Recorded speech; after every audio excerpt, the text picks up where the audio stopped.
gracias a todos. Muchas gracias a todos por estar aquí acompañándonos en esta tarde.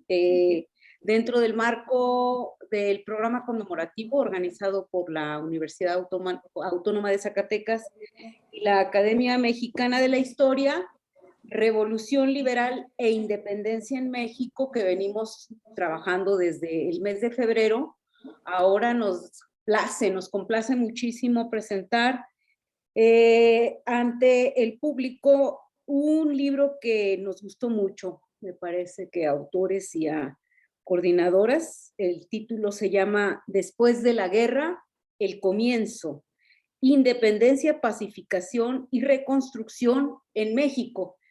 Quiero hacer, antes de dar la palabra a nuestros muy estimados comentaristas, hacer un comentario muy breve. El doctor profesor Manuel Chus Calero de la Universidad Jaime I de Castellón en España tenía toda la intención de estar esta tarde con nosotros, pero para él es ya más de la 1, es la 1 de la mañana y la verdad era muy pesado. Ofrece disculpas a todos y quiero decir que este libro es el volumen 5 de una colección muy interesante titulada Silex Ultramar. La editorial Silex es una editorial de mucho prestigio en España, y los esfuerzos del profesor Chus Calero por integrar la parte de América digamos, a esta concepción amplia del trienio liberal para nuestro caso, pues yo creo que es un mérito indiscutible del profesor Manuel. Entonces, darles la bienvenida a todos ustedes, estamos realmente muy contentos porque nos acompañen, dar el agradecimiento desde luego a la Universidad Pedagógica Nacional 321 una vez más, por su apoyo en la plataforma electrónica, y a la maestra Nidia Olvera, porque gracias a ella todas nuestras actividades han sido transmitidas en Facebook. Entonces, sin más preámbulo, le doy la palabra a Virginia Trejo Pinedo.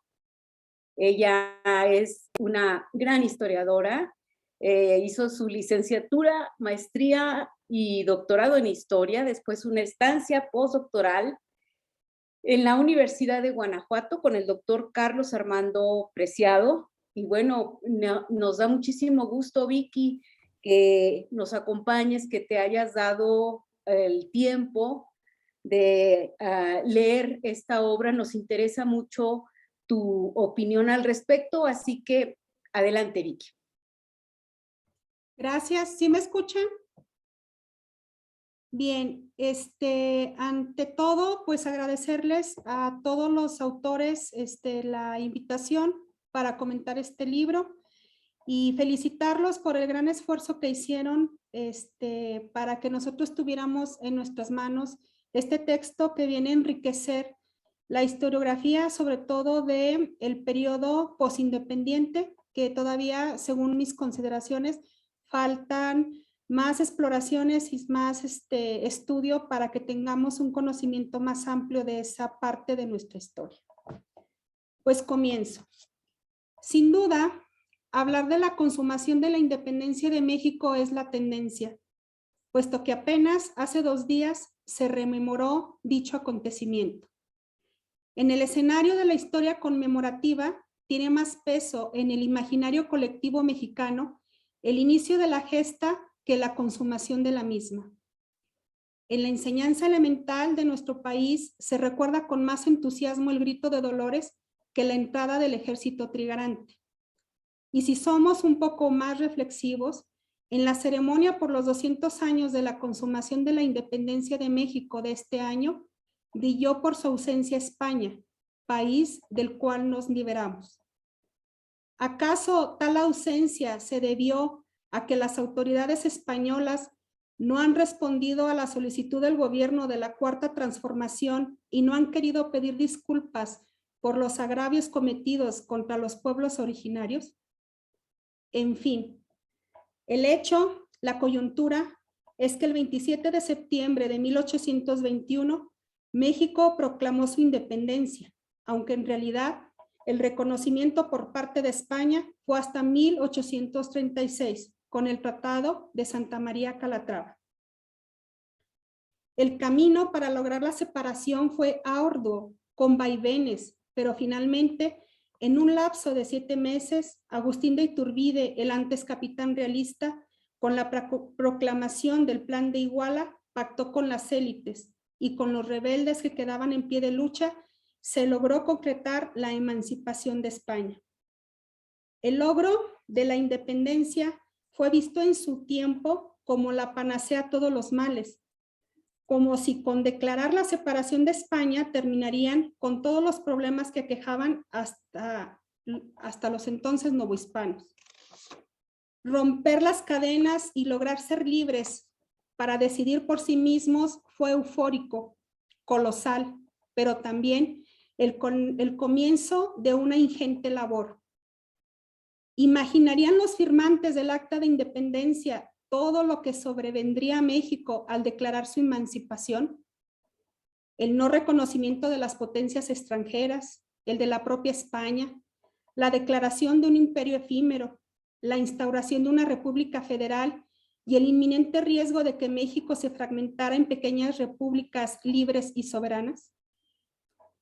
Los predicadores de la época de la consumación fueron muy optimistas. La independencia traería remedio a todos los males. El franciscano Francisco García Diego, del Colegio Apostólico de Propaganda Fide de Guadalupe, así lo asentó en un sermón predicado escasos días de proclamada la gesta. Primero, la elevación de la patria a rango de señora, respetada de las demás naciones. Luego, el aumento de la industria. Las artes y los puertos quedarían libres. Los millones que eran extraídos del suelo mexicano se quedarían y circularían para promover la riqueza a los hijos de este país y finalmente se les daría el trato de hombres, el cual se les había sido negado. Además de los beneficios de la separación de España, la independencia fue vista por los oradores como un hecho providencial. Dios había favorecido estas tierras.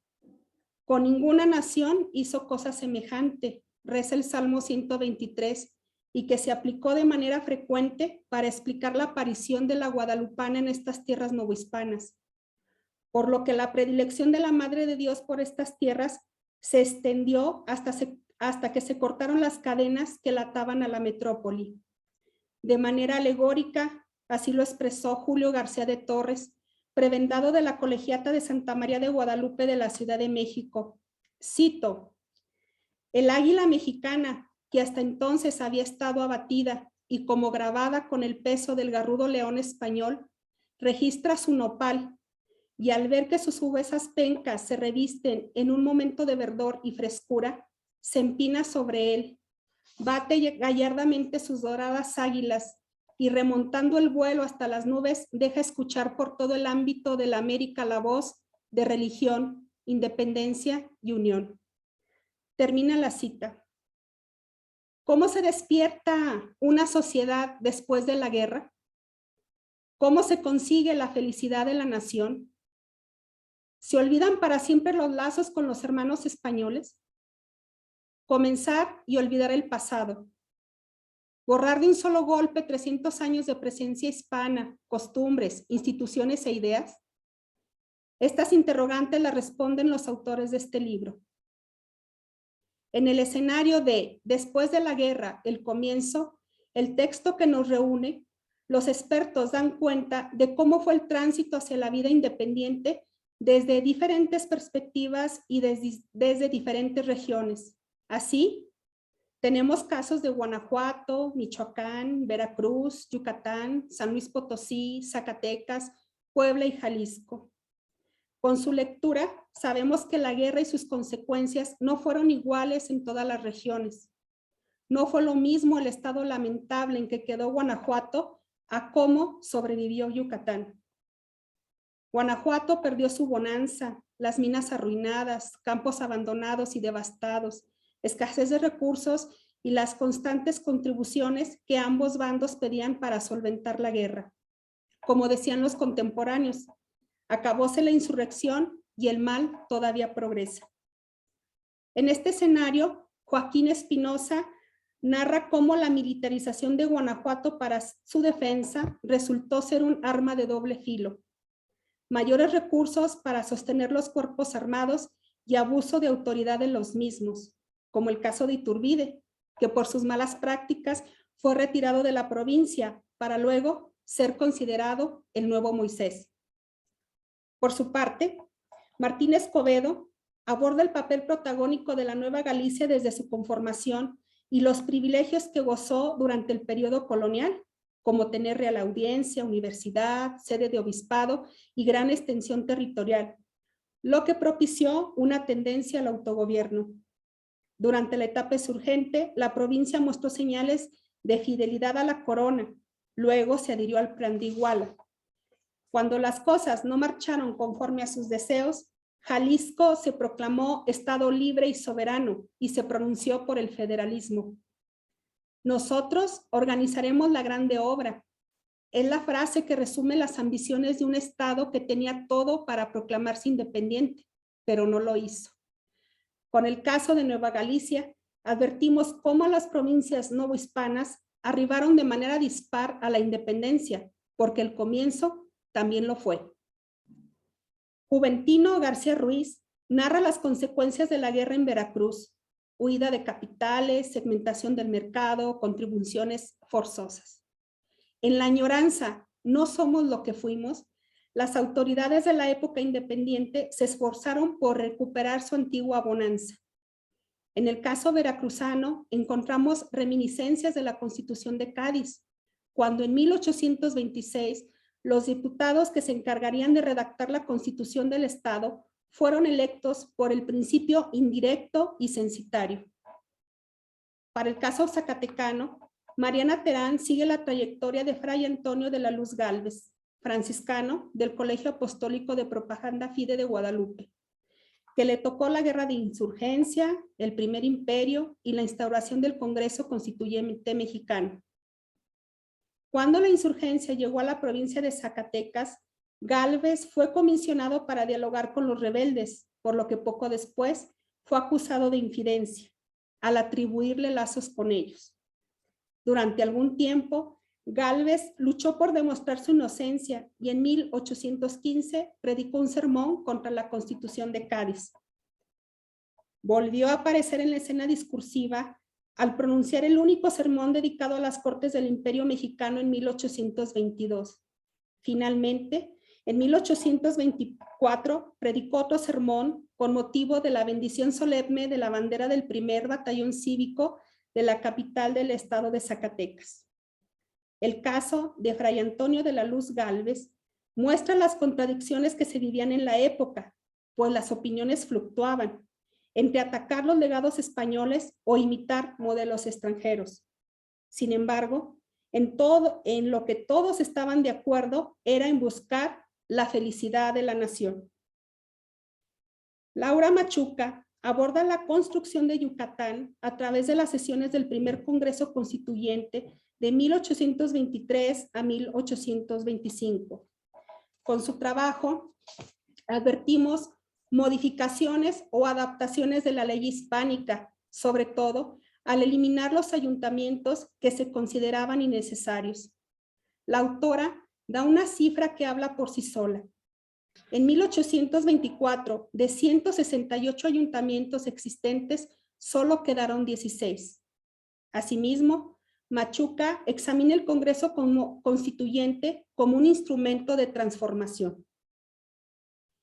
Al analizarse las prácticas electorales en Puebla, Lidia Gómez y Abisaí Pérez encontraron continuidades en las costumbres novohispanas, sobre todo en lo referente al lugar donde acudían los votantes, la parroquia, que en el naciente estado siguió siendo el centro político. Guanajuato también es abordado por Graciela Bernal. La investigadora examina todos los agravantes que tenía la provincia, pues fue una de las zonas más devastadas por la guerra. Disminución de la población, agricultura abandonada, contribuciones forzosas y la minería, que antaño fuera la actividad principal, estaba abandonada por falta de capitales, minas inundadas y escasez de mano de obra. Por lo anterior, la autora revisa todos los esfuerzos que se implementaron para el comienzo, después de la guerra. Todos los estudios que conforman el texto presentan algunas cosas en común. Por un lado, México, al declarar su independencia, quería dejar de depender de España y tener su propio comienzo. Sin embargo, se enfrentó a serias dificultades: desorden, devastación, finanzas poco saludables, gente sin oficio ni beneficio, etc. Por otro, los protagonistas de este periodo de la historia mexicana se vieron en la necesidad de echar mano de lo ya existente, por lo que advertimos muchas continuidades, como la aplicación de la Constitución de Cádiz mientras se legisló una propia, prácticas electorales, configuración del territorio siguiendo modelos anteriores, fortalecimiento de algunas instituciones como las diputaciones provinciales, la llamada a un Congreso Constituyente, etc. En el nuevo comienzo, no pudieron cortar de raíz con todo el pasado. La felicidad de la nación se sigue construyendo y vale la pena cuestionarnos si realmente somos independientes. Gracias. Muchas gracias, Vicky. Muchas gracias. Miren, aquí no sé cómo la vean ustedes, pero creo que sería muy oportuno que después del comentario del doctor Miguel Ángel Hernández Fuentes, pequeñas intervenciones de Laura Machuca, que nos acompaña desde el CIESAS Unidad Peninsular, también Lidia Gómez, profesora de la Benemérita Universidad Autónoma de Puebla, pues de Casa Martín Escobedo, de la UAS y también del Centro de Actualización del Magisterio, y Joaquín Espinosa de la Universidad Michoacana de San Nicolás de Hidalgo. Ojalá y nos acompañen con algún comentario general del libro. Bien, me permito dar la palabra al doctor Miguel Ángel Hernández Fuentes. Él es profesor de la Universidad de Guanajuato, hizo su doctorado en Historia Moderna y Contemporánea en el Instituto Mora. Entre sus publicaciones, La experiencia moderna del tiempo en la prensa mexicana, 1821-1850. Coordinó el libro Cultura Política a Debate, Presente y Pasado, algunos de los estudios que es interesante mencionar, un panorama del estudio de la cultura política en la historia del México decimonónico. Te agradecemos mucho, Miguel Ángel, que te hayas dado a la tarea, igualmente que a Vicky, de leer y de comentar este volumen colectivo. Tienes la palabra. Muchas gracias, pues muy buenas tardes a todas y a todos. Y pues especialmente agradecido con Mariana Terán y con Graciela Bernal por la invitación para presentar este interesante volumen. Que bueno, comenzaría diciendo que parece que uno de los atractivos que más tiene es que el conjunto de autores que se dieron cita, que concurrieron para compartir estos trabajos, son especialistas en temas, digamos, como que del periodo previo, ¿verdad? Desde las intendencias, especialistas en el estudio de las subdelegaciones, de la instauración del constitucionalismo gaditano en la Nueva España, de la insurgencia, de la independencia y de la transición al México independiente. Entonces, el mismo título da, digamos, cuenta de este itinerario que llevan, ¿verdad? Después de la guerra, el comienzo. Independencia, pacificación y reconstrucción en México. Yo he seguido, conozco la lectura de la mayoría de los autores, aunque también veo por ahí algún doctorante recién incorporado y pues como todos los grupos de trabajo académico, la renovación generacional que se va dando. Y pues veo continuidad, ¿verdad? Bueno, conozco particularmente de cerca los trabajos de la doctora Graciela Bernal, pero también los de la doctora Mariana Fuentes. Y pues este pasito, ver esta transición entre la consumación de la independencia, pero el paso de las diputaciones provinciales en general a las gobernaturas de los estados. Un asunto que resulta bastante interesante desde varios puntos de vista. Y de los 9 colaboraciones que tiene este libro, me parece que cada una tiene énfasis en distintos aspectos de la problemática histórica de las regiones, de las provincias que están a las que están dedicadas. Porque pues de entrada es una visión desde las provincias y que pues enriquece bastante la comprensión de este periodo, que pues yo creo que historiográficamente pues todavía sigue cada vez menos, pero pues sí con un predominio tradicional de una visión desde el centro del país, ¿verdad? Desde la Ciudad de México. Eh, entonces hay distintos énfasis, algunos en lo político, otro en el diseño institucional, ¿no? Por ejemplo, el trabajo de José Luis Alcáuter, sumamente interesante, cómo va describiendo la transición de las diputaciones provinciales y el antecedente del sistema de intendencias hacia la constitución de, del Estado de Michoacán. ¿Ya? Entonces, en ese proceso de evolución institucional y de la emergencia de, como él dice, algo que nadie se esperaba, algo que no estaba imaginado, los gobiernos estatales, al amparo de la Constitución de 1824, él tiene una lectura muy fina donde nos va marcando, digamos, las contribuciones de los sistemas anteriores, qué es lo que dejaron, qué es lo que establecieron de manera definitiva. Y dice, por ejemplo, el sistema de intendencias aporta la configuración identitaria de los espacios, de las regiones sobre las cuales se fundan de manera ya mucho más natural y fluida los estados del México independiente. Entonces hay una correspondencia entre ellos. Tiene su peso específico la experiencia gaditana en la Nueva España en sus dos momentos, de 1812-1814 y luego de 1820.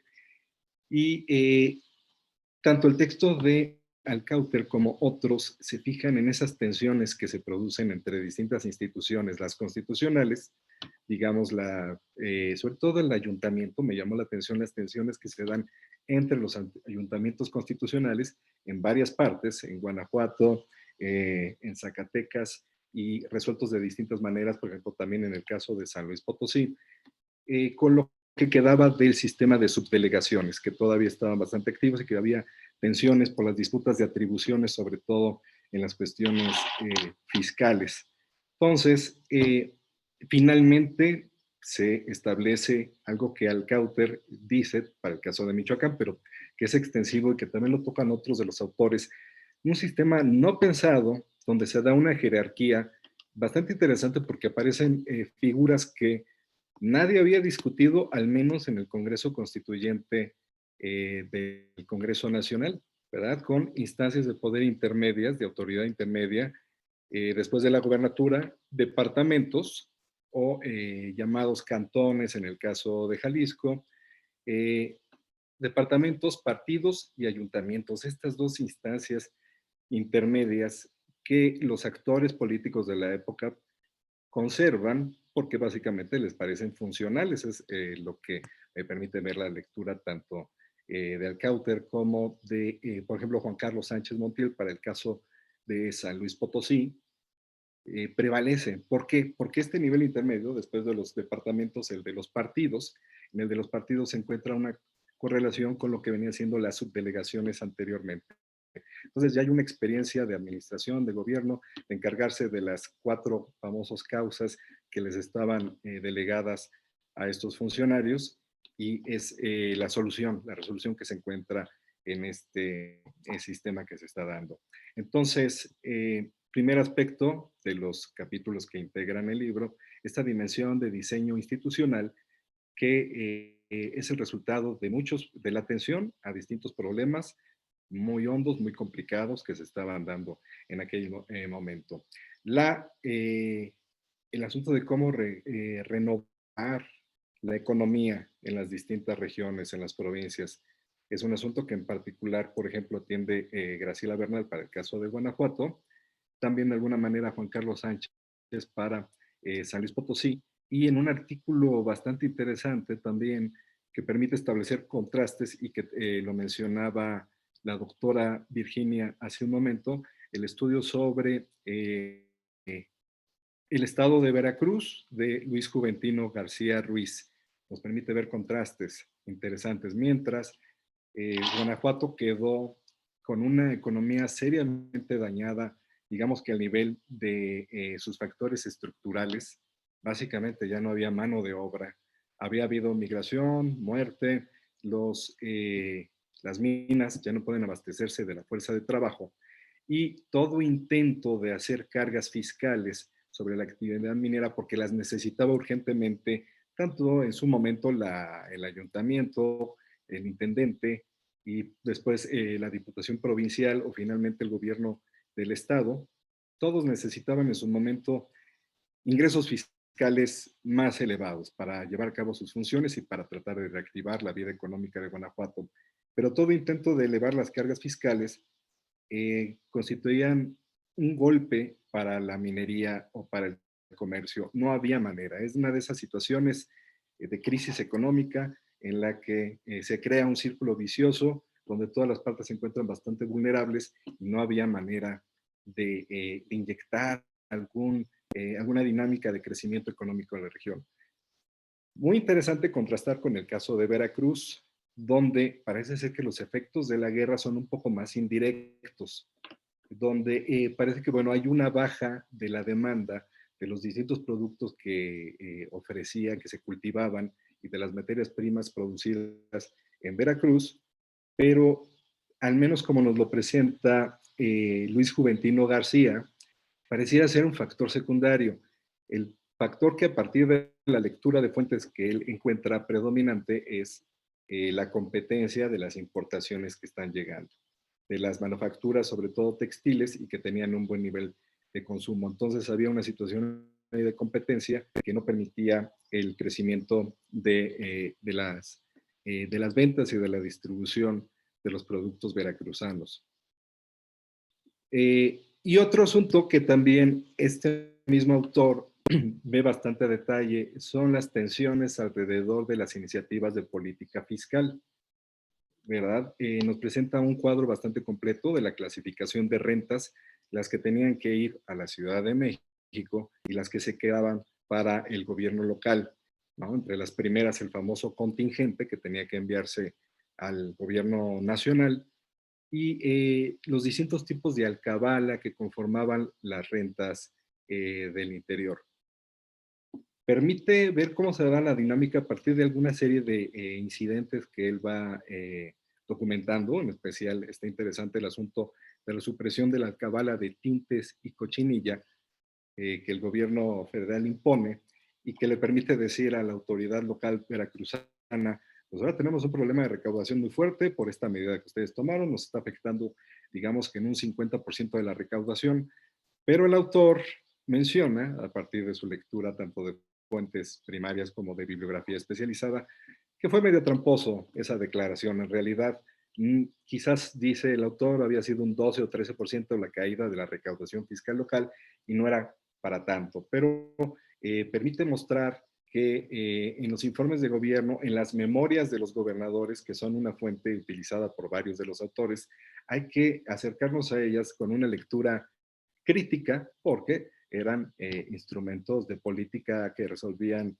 cuestiones inmediatas y problemas inmediatos, como estarle regateando, explicándole a la federación que no se podía dar el nivel de ingresos que ellos estaban pidiendo porque ellos mismos habían sido causantes, en todo caso, de una merma en la recaudación local.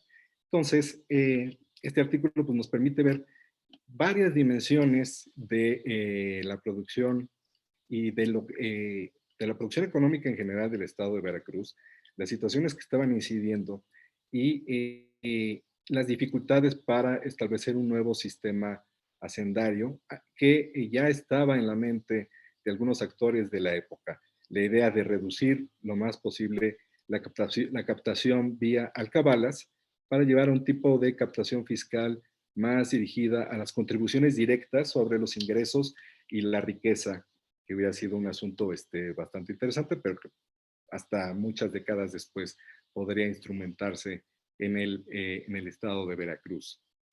Eh, Otro de los ejes transversales del libro es el establecimiento primero de las diputaciones provinciales y después de los congresos constituyentes en cada uno de los estados.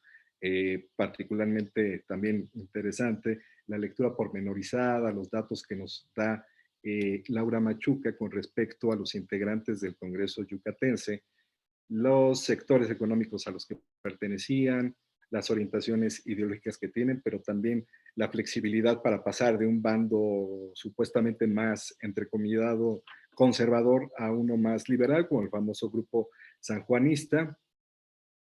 Y nos da pues un panorama de un Yucatán que también es una región con otras características, como también mencionó la doctora Virginia, no afectada por la devastación de la guerra, con necesidades propias, un mundo un poco más, vamos a decirlo, periférico, pero que comparte muchas de las inquietudes y de los asuntos que se están dando, y esta tensión también entre ayuntamientos, diputación provincial y luego la autoridad de la gobernatura local.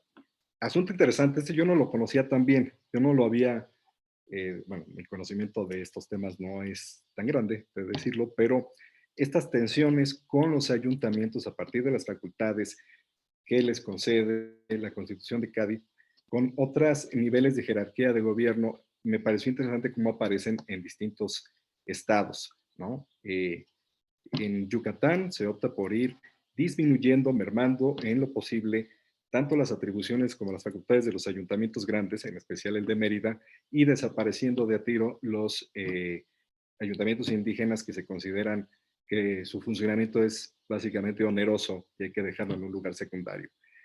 En el estado de Michoacán también se dan tensiones entre los antiguos subdelegados y los prefectos y subprefectos que se encargan de los partidos, de los nuevos, la figura de los partidos, y eh, existe la tendencia, aunque el sistema que está inaugurándose es federal y enarbola discursivamente por todos lados la libertad, los autores ven en todos los casos una tendencia importante a reproducir cierto eje centralista al interior del gobierno de los estados. Una cadena de mando de manera muy vertical que va del gobierno de la gobernatura hasta los ayuntamientos, porque pues, los ayuntamientos son básicamente una figura popular y la participación de las clases populares se antojaba peligrosa, o por lo menos algo que había que tener bien controladito. Tiene sus especificidades en cada uno de los casos. En el de San Luis Potosí, lo que advierte Juan Carlos Sánchez está también bastante interesante. Bueno, ahí hay un elemento de legitimación a través del sufragio indirecto para la elección de las figuras de la gobernatura, el gobernador, vicegobernador y los jueces principales. Son elegidos a partir de elecciones indirectas que parten desde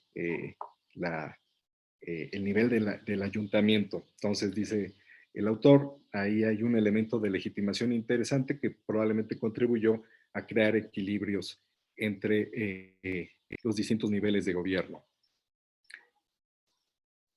Hay otros asuntos particulares en los artículos. El primero, con el que abre el libro, también visto en este marco de creación de nuevas instituciones, de cambios de sistema de gobierno, el problema de la militarización en Guanajuato y los efectos que quedaron ya como herencia a los primeros años del México independiente, y los esfuerzos de la Diputación Provincial y luego del gobernador del estado por tener el control y de los contingentes militares que como estrategia contra la contrainsurgencia, más bien como estrategia de contrainsurgencia, proliferaron, y nos ofrece cifras muy interesantes. El caso particular de la militarización. Hay otras dimensiones que también se abordan en estos trabajos. La dimensión de los valores, de la fidelidad, de la identidad al nivel más, digamos, inmediato, ¿no? Como la cuestión de las parroquias, abordadas por Lidia Gómez y Abisaí Pérez, y un interesante trabajo de análisis del discurso, así lo veo yo, que es el de la doctora Mariana Terán sobre las ideas de reconstrucción política en Fray Antonio de la Luz Gálvez, este fraile que representa su trabajo de oratoria, sus sermones, sus discursos, digamos que la trayectoria que siguieron muchos mexicanos de aquella época, donde fueron apoyando los distintos sistemas de gobierno que estaban apareciendo continuamente. Entonces, desde alguien que simpatiza con la insurgencia, pero luego tiene que hacer discursos en contra de ella y en contra de la primera constitución insurgente, y que encontrando la manera, encontrando los recovecos que le permitían los sistemas de gobierno de cada momento, él va expresando lo que podemos ver a la distancia, lo que la autora nos muestra como las ideas principales de este autor. Tiene la característica de haber eh, producido el único sermón del cual se tiene conocimiento, en el cual se dan loas al soberano Congreso mexicano en el año de 1822. A mí me pareció, y me permito hacer el comentario, mi tesis doctoral yo analicé la obra de Fernández de Lizardi en cuanto a discusiones religiosas y de disciplina eclesiástica. No me dediqué tanto a las posturas políticas de Lizardi, pero pues se iban conociendo. Yo veo paralelismos en la trayectoria discursiva de este personaje con el de Lizardi, si se permite ahí la comparación. Son sujetos que tienen que hacer discursos y loas y apologías del régimen en el momento. Entonces nos encontramos a un Lizardi que en algún momento pues también le entra ahí, a exaltar a Iturbide en su momento de auge. Tenía que hacerlo, ¿verdad? Pero uno puede encontrar como cuáles eran las simpatías, las causas de Lizardi, pues ya haciendo contrastes o viendo lo que decía a lo largo del tiempo y de distintos momentos. Algo parecido veo en este trabajo, en esta lectura de los sermones y discursos de Fray Antonio de Luz, y aparte de su actividad periodística, que pues sí, permite hacer una lectura de su obra más tendiente a, al constitucionalismo, ¿no? Es lo menos que se puede establecer a partir de lo que nos comparte la autora sobre la lectura de este estudiante, pero lo más interesante, destaco una frase de ella: los primeros manifiestos y sermones pronunciados a propósito de la consumación de la independencia marcaron varios hilos que la retórica republicana continuará a lo largo del siglo XIX y heredera a la siguiente centuria.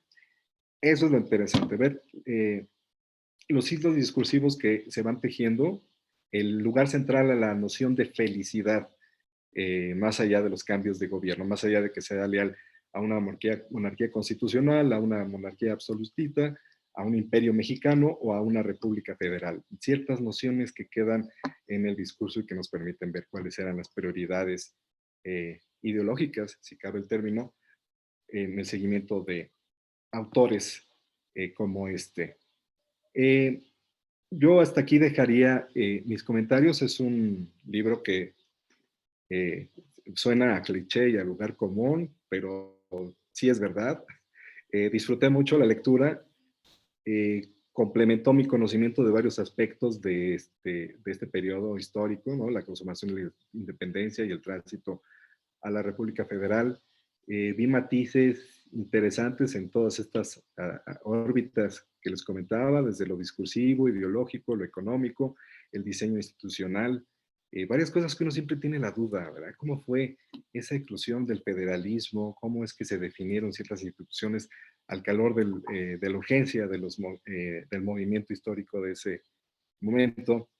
Y pues muchas gracias por la invitación, y pues quedamos ahorita aquí al diálogo con los autores que se encuentran presentes. Muchas gracias. Gracias a ti, Miguel Ángel. Muy interesante el comentario. A mí en particular me llama la atención tu tesis doctoral respecto a Lizardi. Ojalá y pudiéramos tener posibilidad de leerte con este trabajo, ¿no? Miren, nos acompañan muchos estudiantes de la Universidad Pedagógica Nacional aquí en Guadalupe, Zacatecas, del Centro de Actualización del Magisterio, profesores de la Escuela Normal de Loreto, Zacatecas, en particular con el doctor Jalier Arnulfo Morales Dueñas, también está nuestro estimadísimo José Luis Acevedo Hurtado desde la UPN, y bueno, yo tengo que decir que agradecer mucho al doctor Marcelino Cuesta Alonso. Él es el responsable del doctorado en estudios contemporáneos, en donde trabajamos nosotros acá en la Universidad Autónoma de Zacatecas.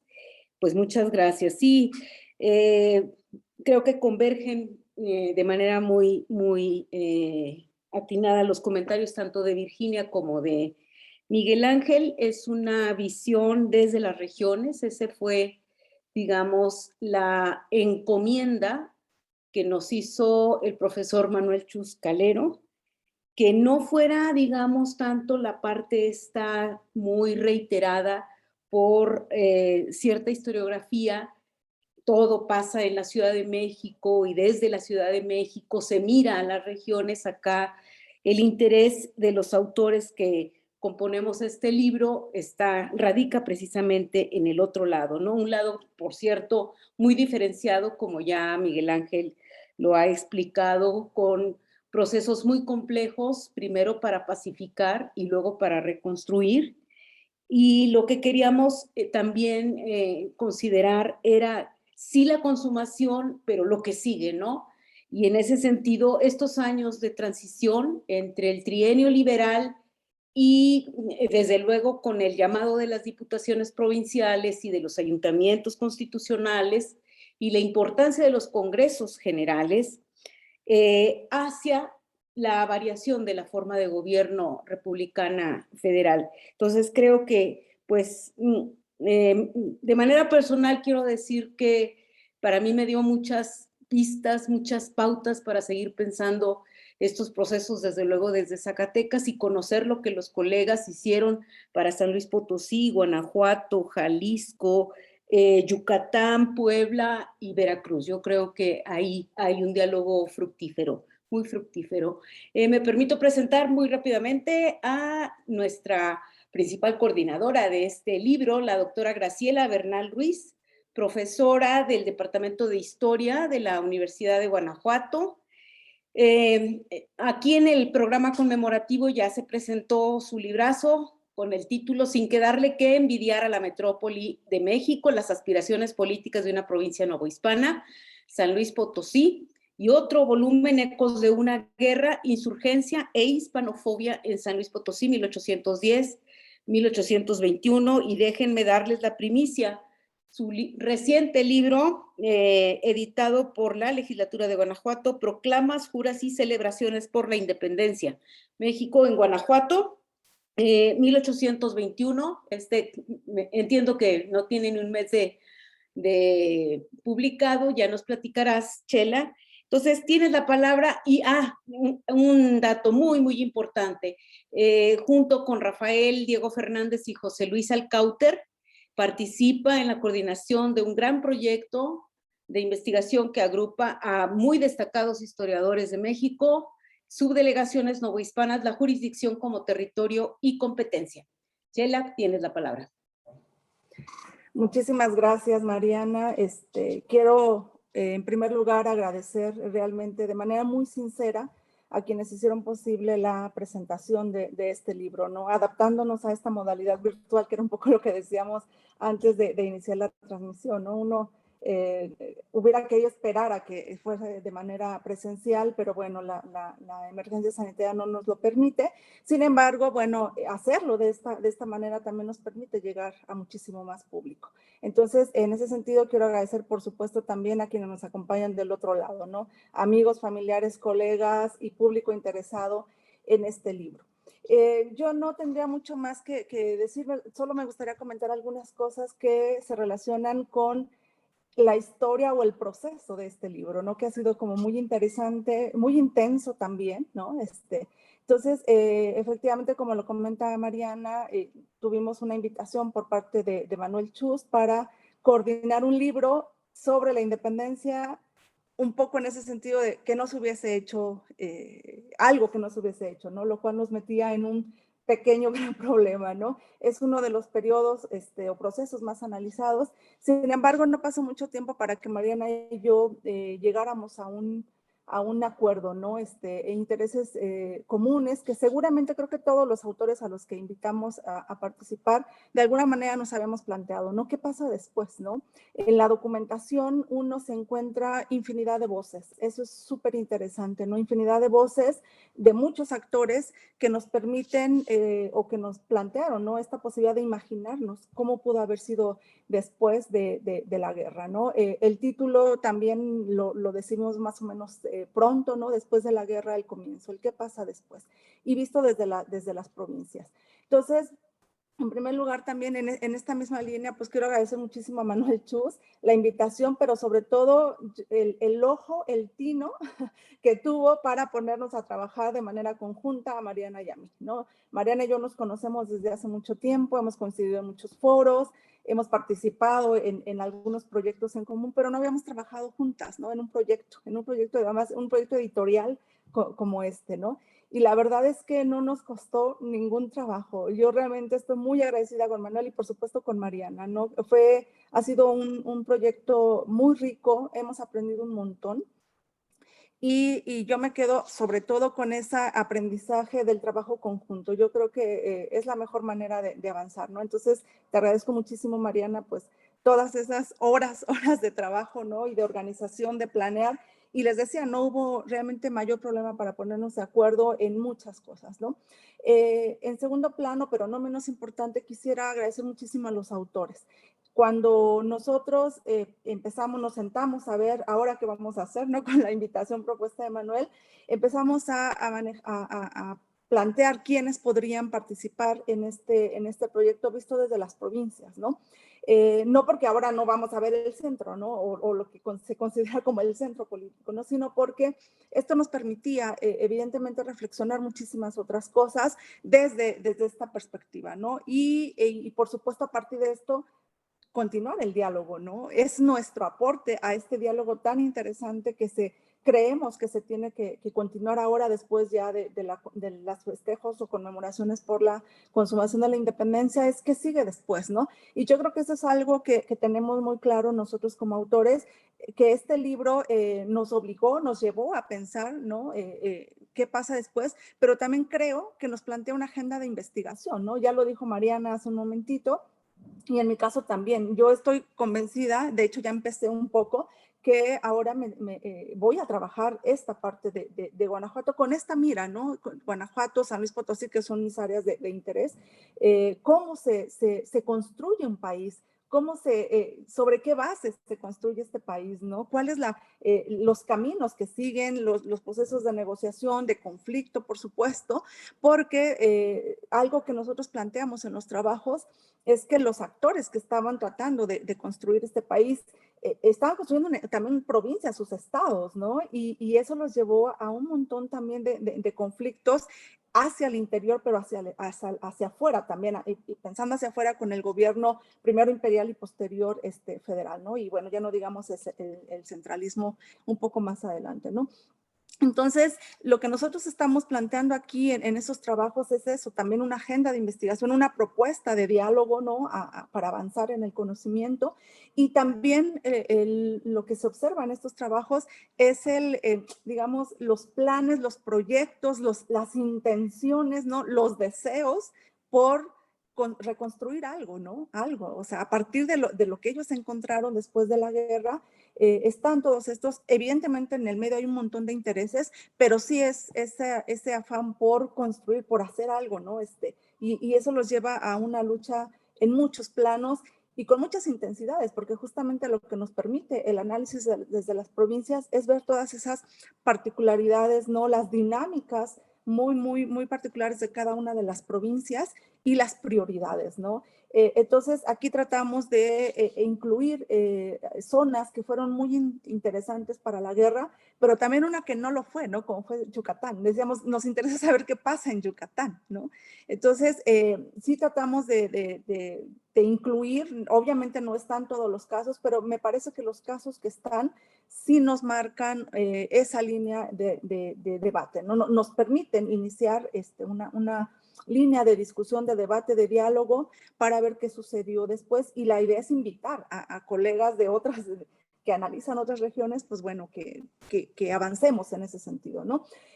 Agradecer muchísimo a Joaquín, ¿no? Uno de los autores más jóvenes, muy entusiasta, que ya lleva un rato trabajando en Guanajuato. A Juan Carlos Sánchez Montiel también, con quien me unen un montón de intereses temáticos, trabajamos San Luis Potosí ambos, entonces también ya lleva un buen rato analizando el tema de los ayuntamientos constitucionales. A Martín Escobedo agradecer sobre todo el esfuerzo, porque a él le pedimos que cambiara de zona de estudio, ¿no? Entonces, agradecer muchísimo de verdad, Martín, por haber aceptado, ¿no? esta invitación y sobre todo asumir este reto, ¿no? De analizar ahora Jalisco. A José Luis Alcáuter, que también, bueno, tiene ya un buen rato analizando la parte territorial institucional. Luis García, ¿no? Con esos trabajos maravillosos sobre Veracruz. Realmente el trabajo de Luis es muy, muy, muy interesante. Laura Machuca, ¿no? Con este reto de decir, Laura, coméntanos qué pasó en Yucatán, ¿no? ¿Qué pasa en un lugar donde la guerra no afectó aparentemente tanto, ¿no? Entonces, ¿qué pasa con Yucatán después? A Lidia Gómez y a Abisaí Pérez. Abisaí también un colega bastante joven, muy entusiasta, que nos hicieron, en este caso, pues nos plantearon, ¿no? Esta reflexión sobre Puebla, también una región súper interesante, ¿no? Entonces, pues eso, agradecerles a todos y reiterar sobre todo a Mariana. De verdad, Mariana, ha sido un gusto trabajar contigo con este libro. Muchas gracias. No, pues gracias a ti, Chela, querida. Miren, vamos abriendo el diálogo, nos damos unos 20 minutitos, tampoco para no extender mucho esta sesión, pero adelante, Joaquín, y después me gustaría así mucho que nos dieran su opinión Lidia, Laura, Martín, y ya por aquí está Juan Carlos, que qué gusto que se acaba de conectar, tiene algunos problemas, pero ojalá y nos pueda dar un pequeño mensaje. Adelante, Joaquín, tienes la palabra, ¿por dónde andas? Joaquín. Joaquín, se me hace que no nos oye. ¿Ya estamos? Ah, es que... Tiene apagado el micrófono, lo veo conectado. Para precisamente, ¿cómo se Joaquín. dice? Para precisamente tener ¿cómo se dice? Oye, Joaquín, creo que ya habías empezado sin darte cuenta que tenías apagado tu micro. Si gustas, eso. Y queremos verte, tus fans. Bueno, yo soy tu fans. A ver, adelante, mi estimado.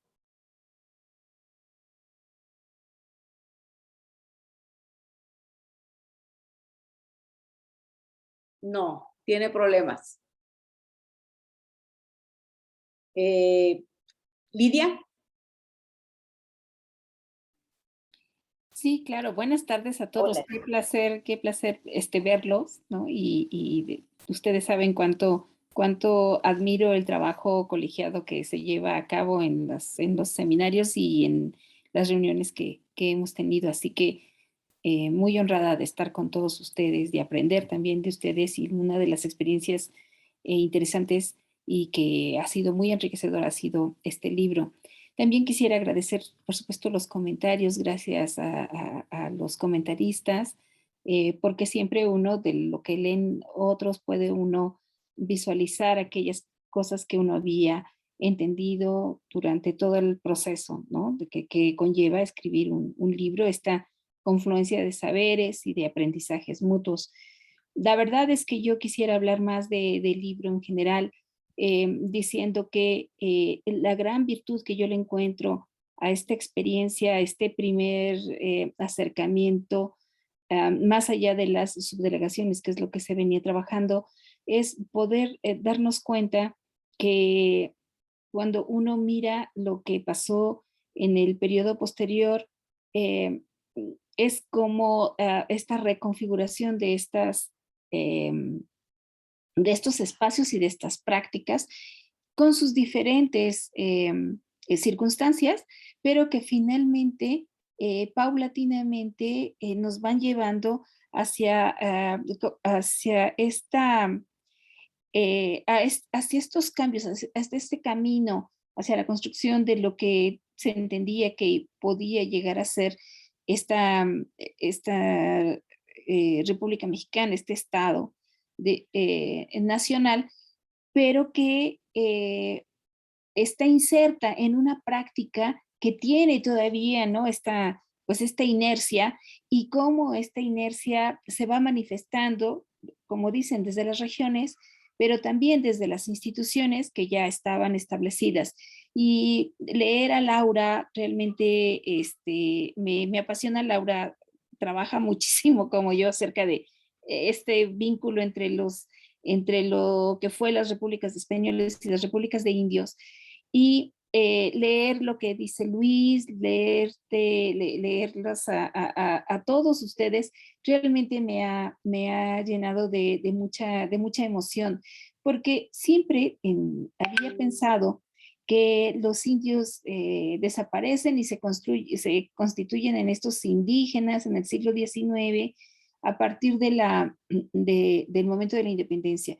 Y lo que paulatinamente me he dado cuenta a partir de lo que ahora estoy viendo, es que en realidad se adaptan a las nuevas circunstancias, pero los cambios sí que van a llevar un tiempo y van a generar una serie de estrategias y de nuevas maneras de mirarse.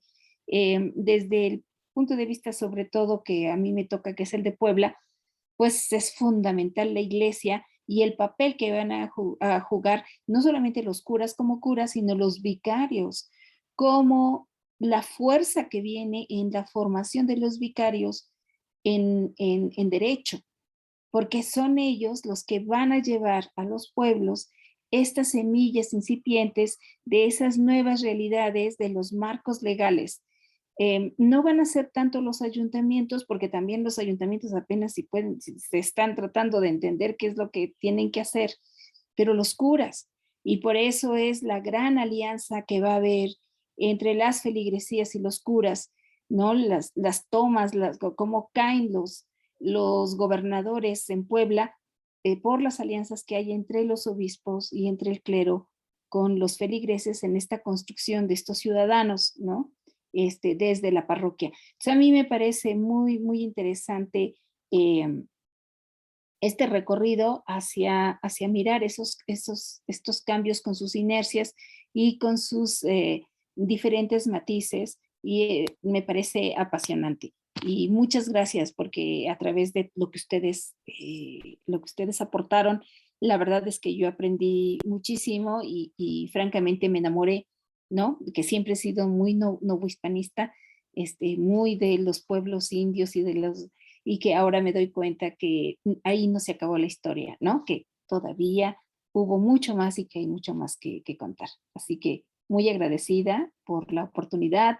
Gracias a las coordinadoras y nuevamente reitero mi agradecimiento a los comentaristas, a los que comentaron el libro. Muchas gracias. Gracias, mil gracias a ti y a tu espléndido capítulo junto con Abisaí. Realmente reconforta saber el grado de especialización en que se mueve ya la historiografía mexicana. A mí pues la verdad me gustó mucho el trabajo de Lidia y de Abisaí, la importancia de la iglesia, la importancia de la parroquia y la importancia en estos tiempos, en esos tiempos y en estos tiempos de los procesos electorales. Laura, si gustas darnos tu opinión, bienvenida. Hola, buenas tardes a todos. Pues es un gusto estar aquí esta tarde con ustedes. Quisiera decir que Mariana y Graciela, aparte de simpáticas, la verdad, son muy talentosas, porque nos pusieron este reto de reflexionar y de pensar los primeros años después de la independencia. Por ejemplo, en mi caso, pues yo ya había estudiado, pero desde el punto de vista social, porque me acerqué a los hacendados, me acerqué al ayuntamiento, pero en realidad no me había metido yo con historia política. Y cuando ellas hacen esta invitación, dije, pues fue todo un reto, yo creo que para todos, primero porque por pandemia, pues qué fuentes, ¿no? Entonces creo que todos hicimos, y coincidimos, todos hicimos así como gala de imaginación, a ver con qué fuentes vamos a trabajar. Claro, muchos trabajamos con fuentes que ya teníamos. Yo tuve la fortuna, que aquí en Yucatán el profesor Sergio Quesada editó un volumen así todo choncho de las actas del Congreso Constituyente y dije, de aquí soy. Simplemente, pues no repetir lo que él había hecho ya en una larga introducción, pero dije, bueno, yo conozco bien a los personajes, pues vamos a ver entonces estos personajes, cuál fue su papel en el Congreso, no para seguir cómo escribieron la Constitución precisamente, sino para ver cuál era el imaginario que tenían, cómo se imaginaban la nueva nación y cuáles eran las problemáticas que salían de esas sesiones. Entonces, la verdad fue un ejercicio para mí interesantísimo. Y bueno, y después nos reunimos en un seminario donde intercambiamos puntos de vista, que también fue muy rico, la verdad, ese seminario que tuvimos, porque allá conocimos los trabajos, vimos que había varias líneas de investigación que nos atravesaban a todos, o a la mayoría, por ejemplo, lo de los ayuntamientos, ¿no? Que es una preocupación que creo que atraviesa varios de los trabajos. Entonces fue muy interesante escuchar a los colegas, trabajar con ellos, conocer sus puntos de vista, pero sobre todo porque todos nos centramos en los mismos años, ¿no? Entonces, como decían los comentaristas, pues es muy interesante ver lo que está pasando en los diferentes lugares, los mismos años, pero diferentes contextos, pero finalmente los problemas prácticamente eran los mismos. Aquí lo que llama la atención es las diferentes soluciones, o no tanto a veces, que se van dando según los contextos, ¿no? Entonces, bueno, para mí la verdad fue muy agradable trabajar con ustedes. Muchas gracias y bueno, saber qué va saliendo después, ¿verdad? Es el asunto, a ver qué va saliendo después. Prepárate, porque se vienen los 200 años de República Federal. Ese va a ser otra locura. Sí, nos tocó en tiempos de pandemia y además en un tiempo tan limitado. Sí, la verdad fue un enorme esfuerzo de todos, de todas, unos cuantos meses para hacer este libro, ¿verdad, Chela? No llegamos al año, fue como 6 meses nada más. Y sí, la propuesta de Laura Machuca para hacer el seminario yo creo que fue una gran idea, porque por esto que comenta Laura, ¿no? La posibilidad de reconocer, aprender los otros textos, las líneas comunes que se estaban trazando de manera muy, muy armónica, y también las diferencias y los diferentes puntos de vista.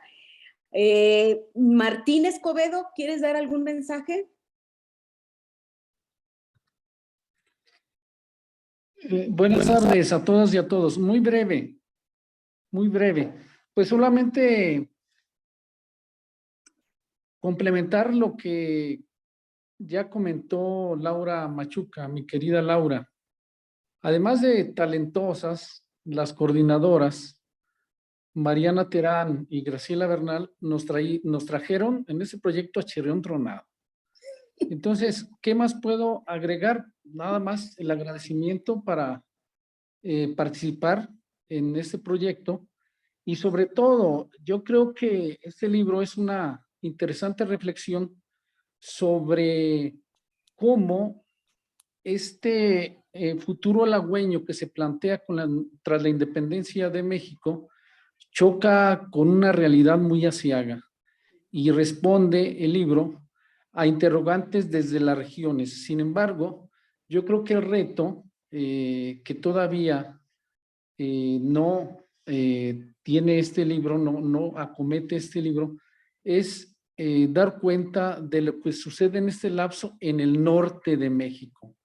Porque las regiones, si bien es cierto que está Michoacán, Veracruz, Puebla, Yucatán, Guanajuato, lo más al norte es Zacatecas, y recordemos que hay una extensísima macroregión en el norte de México, donde seguramente los procesos que se dieron después de la independencia son interesantísimos.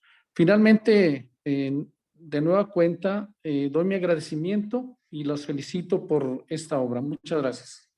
Muchas gracias, Martín. No, bueno, pues claro que la tarea es enorme, así que prepárate, mi estimada Chela, porque ahí vamos al norte.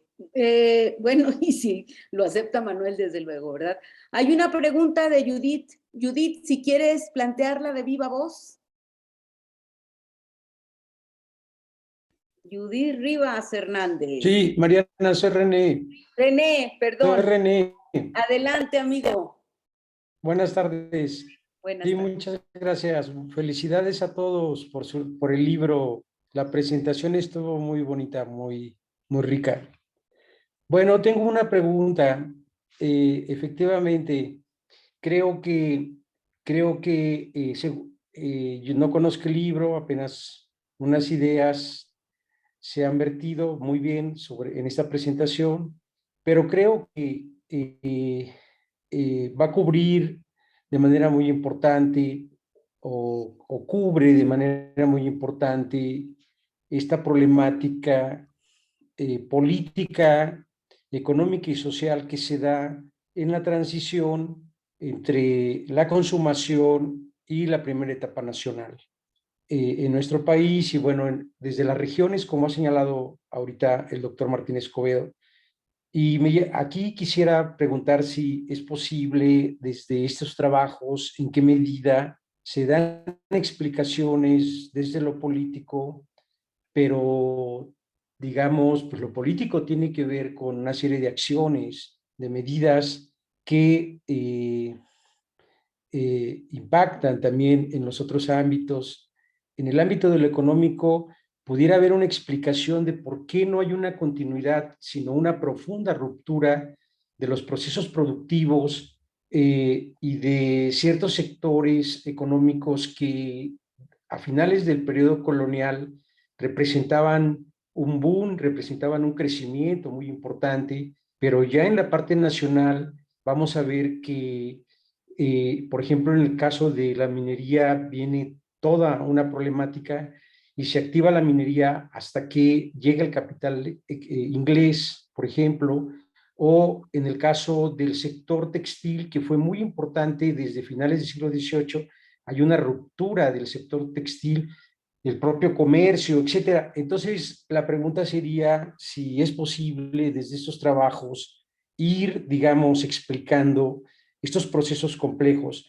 En el caso concreto de Zacatecas, como sabemos, Zacatecas transita de la parte esta como intendencia hacia la primera etapa nacional como Estado, 1823 como Estado libre y federado, y el boom económico que venía atravesando la economía zacatecana continuó. Continuó por lo menos hasta 1835, como sabemos, nos ha dado cuenta la historiografía. Entonces, ¿cuál sería su opinión en general acerca de esta explicación que, por ejemplo, le permitió a Iturbide pensar de manera muy optimista y a la propia élite que pronto México saldría adelante desde el punto de vista económico? Muchas gracias y volver a decirles que muchas felicidades.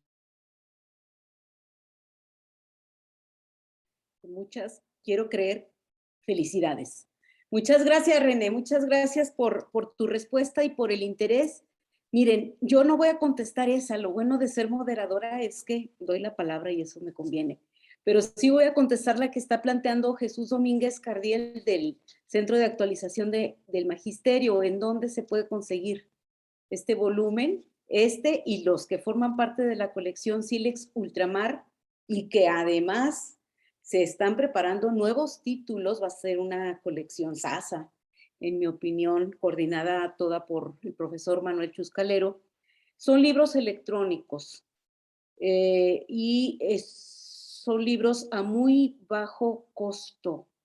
Directamente en la página de Silex, ahí hay una pestaña, la colección Silex Ultramar, y nos decía Manuel que ahora se están probando estas formas editoriales que permiten una afluencia mucho mayor de nuestros textos. Él nos comentaba aquella ocasión que nos invitó a iniciar en este proyecto, que él a lo largo de sus muchos viajes a México y a muchos países de América Latina, pues siempre cargaba con sus libros o los libros que le regalaban aquí en México y en otros países se los llevaba y era verdaderamente un lío el traslado. Él hubiera querido trasladar muchos más libros y llevarse muchos más libros por cuestiones de peso, por cuestiones materiales era imposible. Entonces, la propuesta de Silex Ultramar a través de libros electrónicos que se pueden conseguir en esta página que comento, editorial Silex, ahorita lo voy a poner en el chat que tenemos, y se pueden imprimir. Entiendo que en Guadalajara y en México hay imprentas que permiten tener el libro como si hubiera salido de la imprenta de Silex, ¿no? Entonces, esa sería la respuesta a este cuestionamiento de Jesús. Si alguien quiere contestar esta pregunta que nos hace René, que está peliaguda, una pregunta peliaguda, de la que desgraciadamente no está Luis Juventino, porque él trata este aspecto de la reactivación económica en Veracruz. Entonces, bueno, lo vamos a dejar en la mesa la pregunta. Vamos a ver quién nos orienta con sus comentarios. Y muchas gracias, Juan Carlos. Qué gusto, ya te estamos viendo. ¿Algún mensaje en lo que construimos esta respuesta? Adelante, Juan.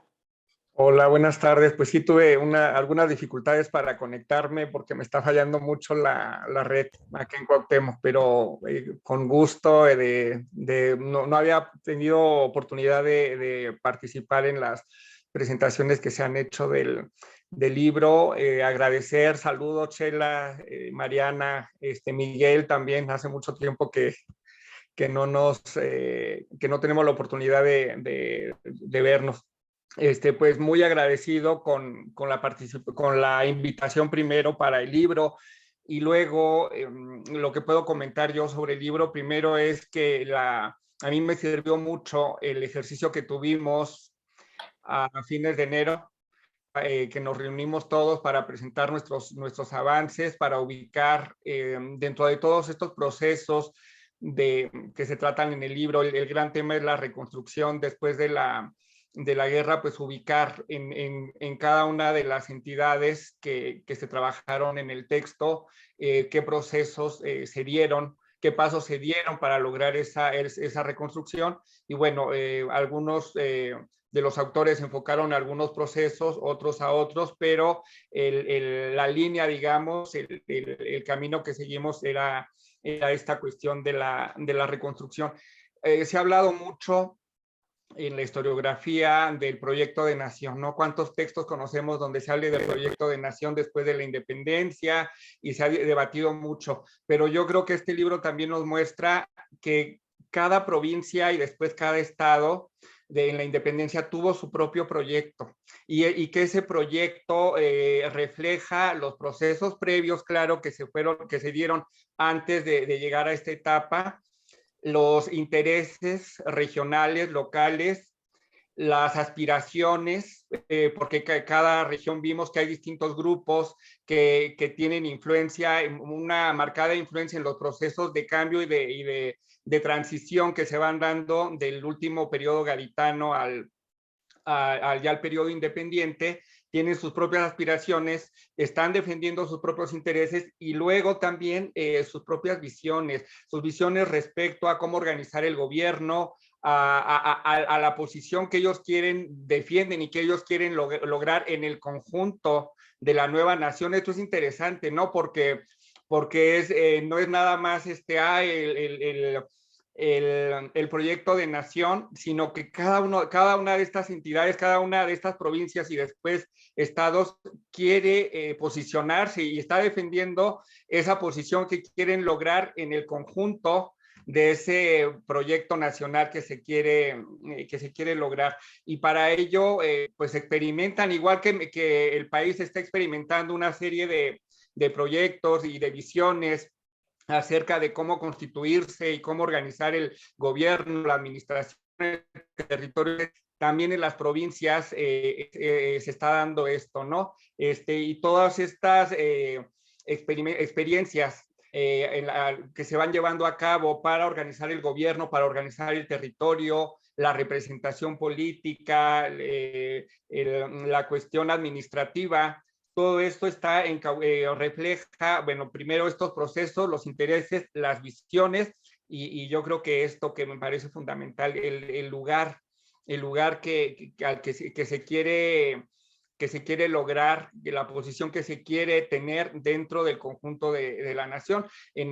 Ahora tenemos en puerta, como ya decía Mariana y Chela, pues lo que viene pues es la conmemoración de los 200 años del primer federalismo, y ahí también pues tenemos como reflejo todo esto, ¿no? Y en ese periodo que abarcamos en el libro, que es la transición entre la independencia y el primer federalismo, pues se ve reflejado esto que yo digo, ¿no? La lucha, estados más rebeldes como Zacatecas, por ejemplo, ¿no? Que tenían con qué también en la época, por la riqueza minera que todavía tenían de un pasado brillante en oro y en plata, digo, sobre todo en plata,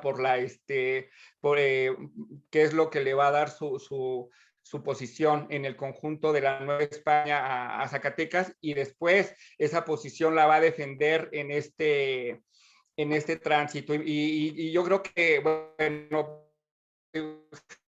Zacatecas era un ejemplo, pero la Cruz está, pues todas las entidades, yo creo que en ese tránsito hacen todos estos cambios, llevan a cabo todos estos procesos que van dirigidos, finalmente todas estas visiones de gobierno van dirigidas a posicionarse en el conjunto de ese proyecto de nación. El país quieren conseguir, como decía Josefina Zoraida Vázquez, como dice, su lugar. México quería lograr su lugar en el conjunto de los países libres e independientes, en el concierto de las naciones, es el término que usa Josefina Zoraida, pues los estados que conforman el primer imperio, las provincias y luego los estados ya en la época del primer federalismo buscan, yo creo que también lo mismo. Eso sería lo que yo comentaría. Te agradecemos mucho, Juan Carlos, y realmente nos da gusto enorme tenerte por acá. Joaquín, venga, Joaquín. Ahora sí, aquí estoy. Una disculpa tremenda y enorme para todos. Estaba en un programa de radio también. Estaba con un ojo al gato y un al garabato, y justo estaba hablando por acá en ese momento.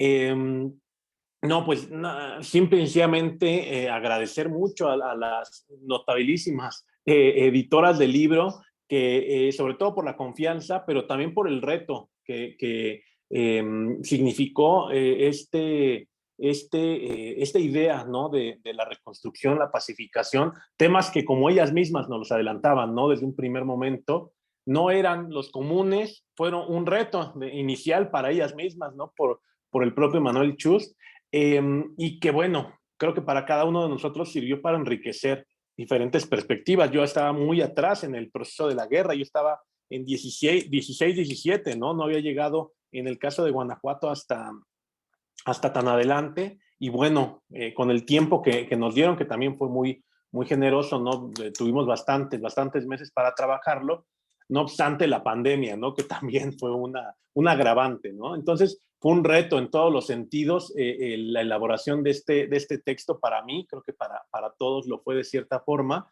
y además, creo que en el caso mío, y como la propia Chela lo platicábamos en algún momento, al trabajar también Guanajuato los dos, pues íbamos a dar cuenta de qué tanto la perspectiva y el enfoque podían dar diferentes resultados, ¿no? Chela desde la cuestión un poco más social, pero sobre todo de las instituciones, y bueno, yo desde las Fuerzas Armadas, que iban a dar pues una visión bastante contrastante, ¿no?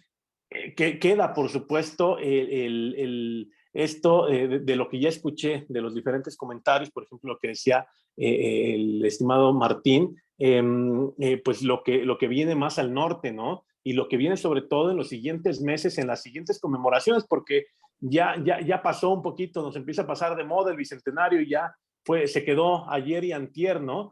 Sin embargo, pues viene antes incluso de la República, viene el Imperio, ¿no? A ver qué tenemos y qué podemos decir sobre ello. Y creo que el libro, la verdad, yo no me canso, no solamente por haber participado, por el aprecio que tengo por muchos de los autores y por las 2 editoras nuevamente, pero yo no me canso de presumirlo como un garbanzo de libra por la postura, la posición, el planteamiento inicial que tiene y que difícilmente hasta ahora se encuentra en otra obra, ¿no? Colectiva o individual, porque pues finalmente aquí lo que tratamos de plantear fue eso, ¿no? El cómo se va a afrontar la consumación, no desde la festividad y del agasajo que fue el 27 de septiembre y la trigarancia, sino de los diferentes aspectos regionales y sociales para finalmente pues tratar de contrarrestar todo lo que una década había dejado, pero sobre todo con miras hacia la siguiente década o el siguiente lustro, que vaya, que no era demasiado halagüeño. Entonces, pues vaya, solamente invitarlos a adquirir el libro. Para complementar un poquito lo que decía Mariana, también hay una de estas plataformas de ventas, Mercado Libre, el cual también lo tiene a la venta a la par de la versión digital de Silex. También se puede conseguir en papel y creo yo que es para toda la República, hasta donde yo entiendo. Entonces, pues que le echen una mirada a Mercado Libre, porque ahí también, ahorita lo acabo de corroborar en lo que la escuchaba, y sí, es un precio elevado en el sentido de que, bueno, no es una obra ni pequeña ni digamos, ni local, pero tampoco sale en lo que efectivamente cuesta traer un libro de España, ¿no? Entonces ahí está en un punto medio y bien lo vale, bien lo vale. No por mi texto, por los demás, si quieren que sea así, pero en realidad vale mucho la pena el libro. Y muchas gracias y sumarme a las felicitaciones a las editoras y al coordinador Manuel Chust. Qué modesto, Joaquín, por Dios. El texto de Joaquín es un muy, muy buen capítulo sobre los procesos de pacificación. Y pues realmente ahora me cae el 20, Joaquín, de que si esto fue para ti un esfuerzo por el avance, ¿no? Los años que no habías trabajado y que te viste en la necesidad de trabajar. Excelente. Pero ahora lo agradezco, ¿eh? Lo agradezco mucho. Me abrió el panorama. Sí, más apreciamos tu esfuerzo. Chela, si gustas cerrar esta parte, yo no sé si podamos contestarle a René, pero adelante, Chela, ya para ir terminando. No, pues reiterar los agradecimientos y este comentario que hice, ¿no? Hace rato, de que este libro nos plantea una agenda de investigación, definitivamente, ¿no? Yo estoy convencida que a todos nos, obviamente fue un esfuerzo, ¿no? Muy, muy grande por el tiempo, no fue tanto como hubiéramos querido, pero justamente por eso, porque tenemos poco tiempo para presentar ya el libro terminado, fue que elegimos a colegas, no solamente que fuesen especialistas en la región, en el periodo, ¿no? Sino que efectivamente considerábamos que pudieran tener fuentes para avanzar un poquito más en la reflexión, ¿no? Entonces, creo que fue atinado, yo estoy convencida de eso, ¿no? Y agradecer muchísimo el esfuerzo. Por supuesto que quedaron espacios, ¿no? Que nos hubiera encantado incluir. Teníamos considerados un par de casos más, al final no los pudimos concretar, pero me parece que es un muy buen esfuerzo, un muy buen resultado, una buena plataforma para iniciar la discusión, ¿no? Hacia los años posteriores. Entre la agenda de investigación, evidentemente, está el aspecto económico, ¿no? Como decía el colega René hace un momentito, atraviesa algunos de los textos, no es el eje articulador, pero los atraviesa por una simple y sencilla razón, que lo que estamos viendo es una devastación, ¿no? De la guerra. La guerra va a devastar muchísimo, ya lo sabemos, las comunicaciones, las economías, ¿no? En el caso del Bajío, bueno, es una de las zonas más afectadas.